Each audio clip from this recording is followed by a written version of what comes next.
world where achievements and accolades motivate us to do more and be more, we're often left wondering, is this really it?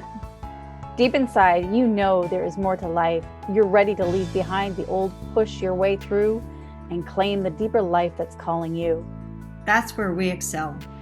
We're your hosts, Stephanie Allen and Maren Oslak. And this is the Soulful Leader Podcast. Sit back and relax as we share the shortcuts we've uncovered to help you make shift happen.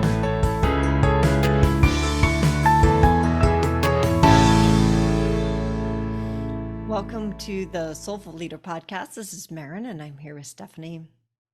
And we were just having a fairly fun and animated conversation about holding things lightly. And what the heck does that mean? Stephanie, do you want to talk a little bit about what that means to you, holding something lightly? Yeah, I think, the Buddha often said, suffering comes when we're attached to an outcome or a way of being or the past the way it was. Like any kind of an attachment is going to create suffering. And yet we get conflicted because as leaders, we have goals, we have things that we want to set up and make happen. And often spirit has a very different timing than what little Stephanie has an idea of. And how do I let go of control? And how do I let go and trust the unknown when I'm also being responsible to make things happen? Right. So we have this binary idea, binary being this or that. So we have this, I feel like I was raised in a culture that told me that it either happens or it doesn't. It either happens on your timeline or you're not good enough. Like there's this either or proposition that's going on. Instead of a both and. Instead of a both and. Mm-hmm. So the both and, I think for me, the holding it lightly, what you were just talking about is the suffering, what you're talking about. The Buddha says the suffering comes from our attachment to things. So if I set my goal as a leader, or maybe even for my team, and we don't reach it, now I have suffering because I'm not good enough. We're not good enough. We didn't do enough, like whatever the drama is, whatever the story is that I want to say about it, right? And that creates suffering. It's like, oh shoot, right? Drama. We have to do better. We have to push more. We have to put in more time. I don't get to see my kids. I don't like whatever the drama is. Mm-hmm. If I can look at it as a both and, if I set the goal and we have this intention, I think of them more as intentions, that we're going to meet this. And when we don't, or if we don't, it's because one of the things that I can do in the process is hold that lightly and be aware of what are the other things that are incoming. So what I mean by that, and the reason I kind of sigh is like there's this whole rabbit hole of stuff that I want to go down. First and foremost, I think I want to talk about if I don't achieve whatever it is that I wanted to achieve with my team, with myself, whatever it is, there will always have been something that I learned. So there has to be some reflection. There has to be some sort of looking back at, instead of just an either or, we did it or we didn't do it. There's a huge gray area, this both and of we didn't do it and we learned X, Y, and Z. Mm-hmm. Right? So that's first and foremost. Secondly, when I think of holding it lightly, is I might have been being asked by spirit, by life, to go in a different direction. And if I'm holding on to this goal that I set, maybe the whole reason that I wanted that, I've lost track. I've got a great example of this. My studio. I opened my studio with the intention of making enough money so that I could allow my husband to stop working in the financial trading industry, which was literally causing him, he ended up with a massive coronary because of being in that industry. It was such a high stress industry. And I wanted him to be able to do what he loved as a passion. instead of doing something to make us money. And he really enjoyed the industry, et cetera, et cetera. And it was time for him to be out of it. In the middle of my running the studio and starting to build it, I inherited some money from my dad, enough money for my husband to no longer have to be in the financial trading industry.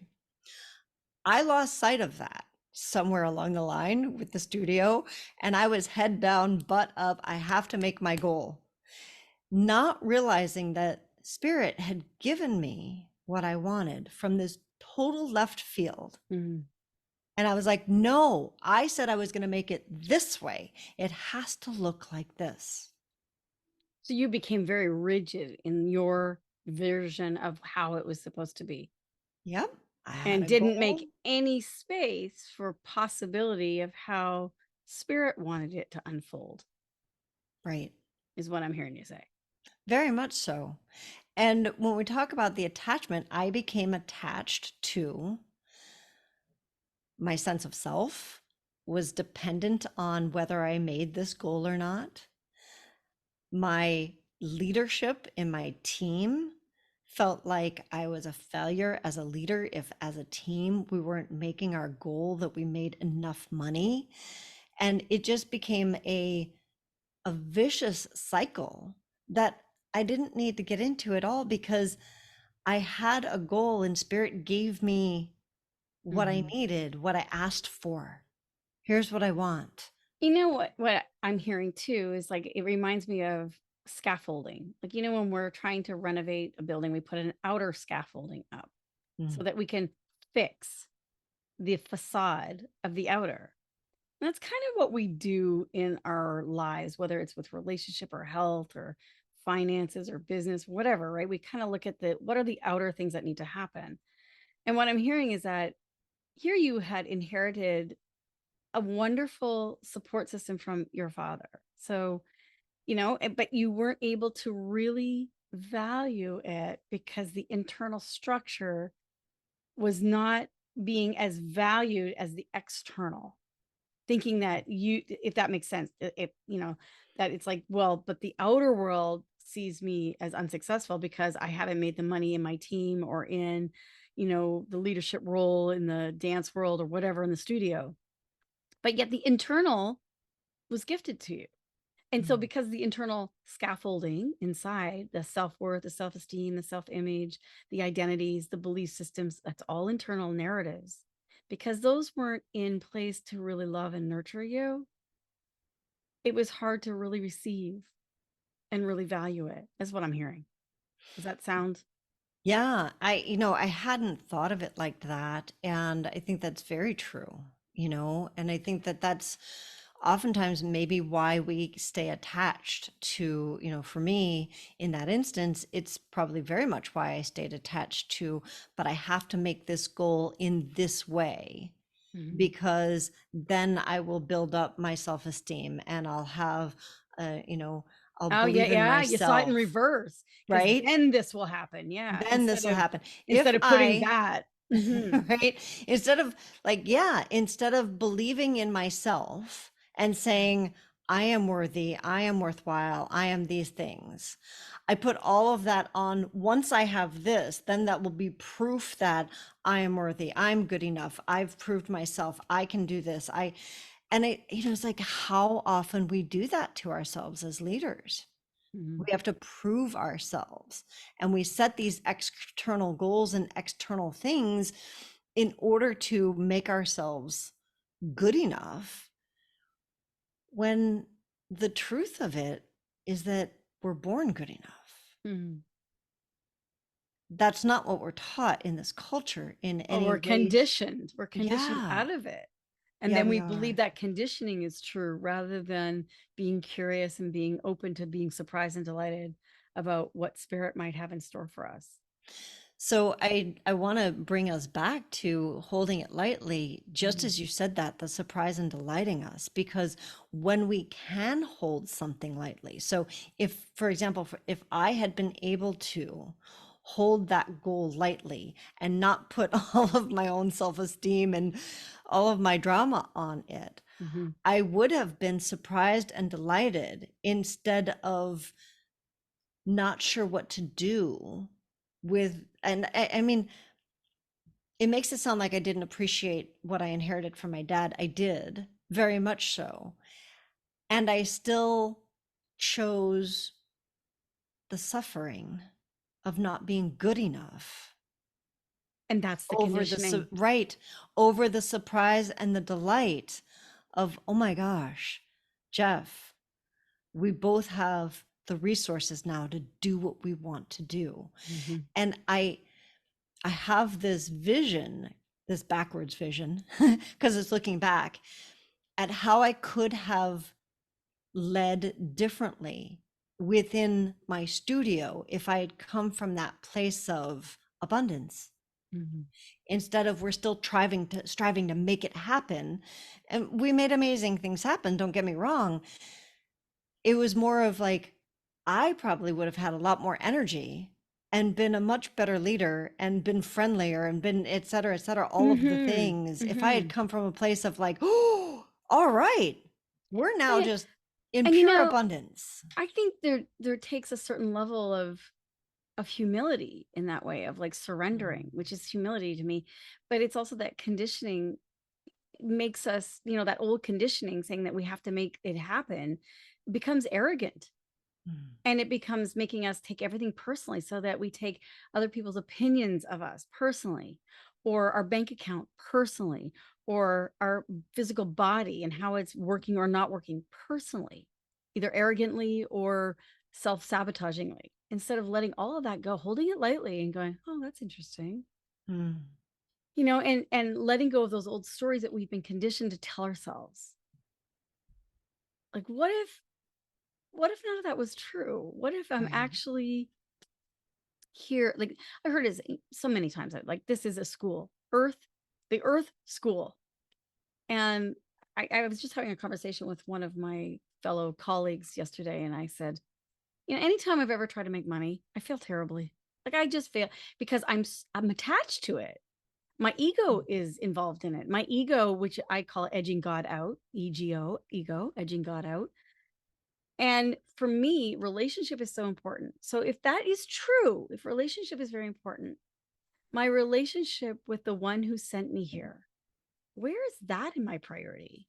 Mm. And not me trying to be like a drive through, yeah, I'll have 2 burgers and a fries, please, with that, to spirit. It's like really having a conversation. If I was in a divine marriage with that loving presence, I'd say, hey, I'm thinking about doing this, or I would like to create this in my life. What do you think? And not from a codependent place either, of saying, okay, I'll just surrender everything. And obviously, if it's meant to be, it's meant to be, it'll happen. That's codependent. And saying it's an actual give and take. It's an actual both and. It's like, I have this longing or desire in my heart, or a need, or an ideal. What do you think, spirit? Like, where are you with this? And can we work with this? Because I can guarantee you, spirit has a bigger plan for you than you'll ever be able to conceptualize, or to, cultivate within your mind. And yet I have to make space in order to receive that. Mm. Otherwise, I'm going to be holding onto it so tightly, there's no space. Like, if you just clench your fists as if you're holding onto a rope, there's no space. Your hands are in a fist. You're fighting it, instead of opening, holding it lightly, like not letting it totally go in the way of your hands wide open, your palms are spread open, but that you're soft. And that if you need to hold on, you can grab it quickly, or if you need to let it go, you can grab it, you can let it go easily. But it's that both and. But it's Yeah. really about that relationship with your higher self, or your future self, or your higher power, whatever word you want to, spirit, whatever, your God, whatever your language is. And I think that's what's so missed in creating our lives and our world and our relationships with each other, is that we forget that there's an actual another entity. Even our businesses are a living being. Mm. You talk to great artists, and they'll just say, I have no idea, I just made space and it came through me, I created it. Well, what was your practice to make space to have it come through? I'm really curious about that. Yeah. I think that that's the key, is there needs to be a building of that relationship. of what does it mean to hold it lightly. It's not something that just happens overnight. I think that because we are spiritual beings, that oftentimes there's this assumption that, well, I should just be able to know. I'll just know. Instead of that, there is a type of work that needs to be done to build that relationship. Mm. And I see this often in marriages too, of once you get married, you're just supposed to know how to be a married person. Or we're just supposed to It's a know. skill. It's a It's a skill. skill. How does one be in relationship, whether it's as a team leader, or it's as a husband or wife, or it's a mother or father or child? It's like we we don't just innately know how to be in relationship, and that's true with even with our own higher calling, Mhm. like why we're on the planet.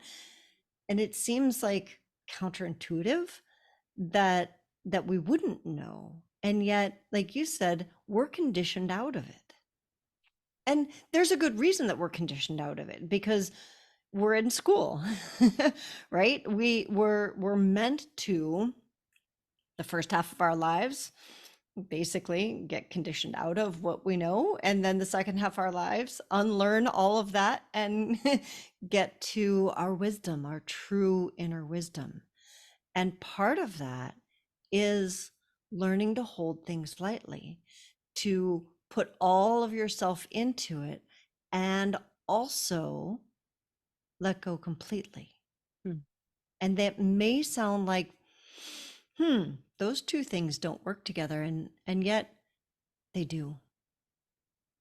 So something that I offer as a practice in yin yoga, which yoga is really about going inside, and it's embracing the receptiveness, because we're so good at working the muscle of making things happen, like doing Mm, it out there. yeah, pushing Receptivity, through. yeah, receptivity requires space and consciousness and a skill to actually be present and be still.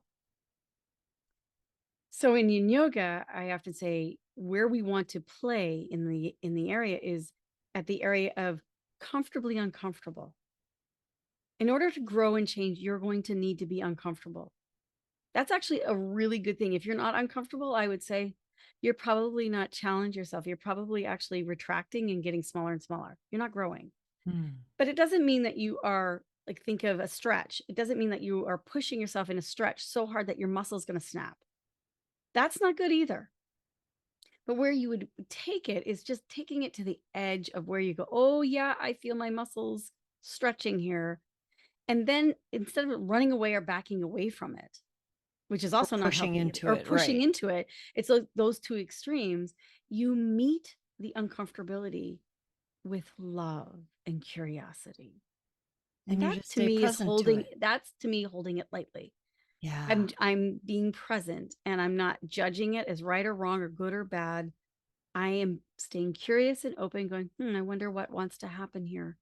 And as I let go of my agenda, which would often be my ego, a- amazing things happen, things that I don't ever even plan, or like, I am surprised and delighted. Mm.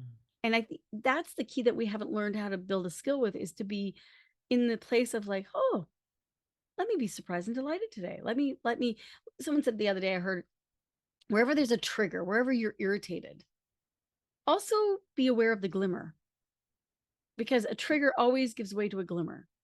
And you can actually see both. And where you put your attention or your awareness or your energy is where you're going to invest. And if you can hold both, that's where the transformation happens. Mm. That's where actually you'll get lifted up to a whole new way. I love that. And that's perfect, because that's right in that place of uncomfortable comfortability. Is that what you called it? Comfortably uncomfortable. Comfortably uncomfortable. You had mentioned something about, you have a goal in mind, and sometimes, a lot of times when you're working with your clients, they'll say, well, I just forced myself to do it. I just made myself get out there and do that run. And sometimes that's true. It is what it is. But what if it was another way? And I often would say to clients, put the end in mind. If go from your past, your little self, your younger version of yourself is going to be freaked out. It's always going to be anxious because your 3-year-old has no skill on how to be married, how to run a business, how to parent a child, how to pay bills. It has no idea. And so you're freaking out your 3-year-old right now. Your 3-year-old is really great at being curious, though, and really great at being playful and having a new mind. So you might want to make friends with that 3-year-old. That's where you can really embrace it versus saying, wait a minute, put the end in mind. Your self 30 years from now is going to Mm. see your present moment very, very differently. And that's the relationship I'm talking about building. It's like build a relationship with that being who is living in the ideal future. It's not about you figuring out what that is. It's about you building a practice or a skill set to be able to tune into that, to tune in and tune up to that level of that being in your future that can say, yeah, I know where you are, Stephanie. I was there. I've been there. And having a dialogue, having an experience with that being, seeing, feeling, hearing that presence, and ask that person, does this bring us closer, that, the choice, the decision, is this going to help us get closer to that or further away? Mm. How will I feel from your perspective looking back to this time? And then that way, instead of trying to willfully do it, my will is now becomes my love. And I do need both. I both need willpower and love power. Yeah, it makes it so much easier to A, hold it lightly, and B, show up, which is both of those need to happen. They're That's both right. essential. Because if you're doing your will from a fear place, you're going to hold on for dear life because you're false evidence appearing real. You're going to hang on. And guess what? That moving thing that you're hanging on to, it's going to hurt like hell. And it's going to force you to let go. But versus something that you love, I always say, like, as a lover, you surrender into that love. Like, you just like, oh, you trust, you relax, you let go, you allow the arms of the divine or the beloved to hold you. And that takes practice because you have to change the internal scaffolding, the internal structures so that you can rest into it. And you have control over that. I think we think we don't have any control because we think control is all out there. Guess what? Control out there doesn't exist. You can't control any of it. The only thing you can control are your internal structures. And that is going to change the outer facade. Trust me. And it's not going to end up looking what you think it's going to looking like. In fact, it's going to be better. Yeah. Promise. And that's what you were saying earlier of, those were my internals that didn't let me embrace that. And that's fine. It's like I obviously I'm not going to go back and do that differently. And going forward, I will do that differently. It's like, oh, I do What have a wants to happen? choice, Yeah, what wants and to I can happen? embrace the magic that could have happened. And now in the future, I will embrace the magic that will happen because I'll have that tool now going forward. And that's how we learn, right? We learn because we looked back and we go, oh, that wasn't as skillfully done as I could have done it. Great. And I'll do and that again, differently in the future. no right, wrong, good, bad, No, shame, blame thing. It's just like, hey, can I do this? But it's like, any athlete is going to watch the game the afterwards, replay, the replay, right? and they're going to slow it down. They're going to look at, oh, if I just moved my body this way, or I reached out that way, or I didn't even see that my teammate over here was wide open, you're going to start to go, oh, I know how I would do things differently.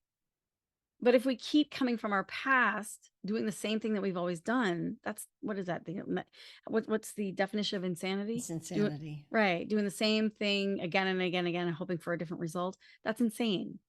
We have to get outside of time and space and presence our future that wants to happen, and then work reverse engineer it, go backwards. Yeah.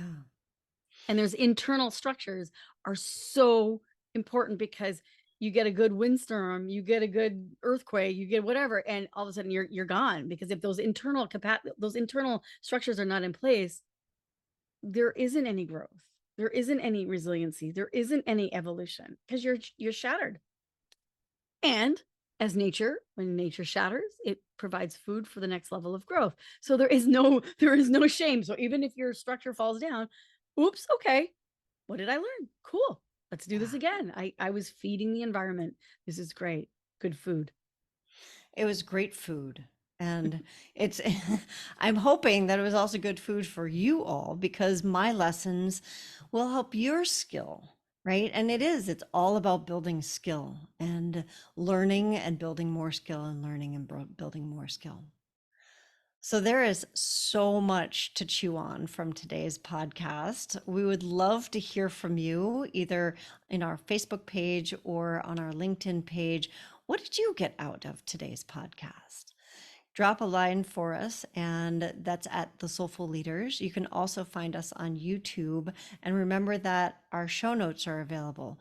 So you can find those on any of your podcast platforms or on our website, thesoulfulleaderpodcast.com. We'll see you all next week. Thanks for listening.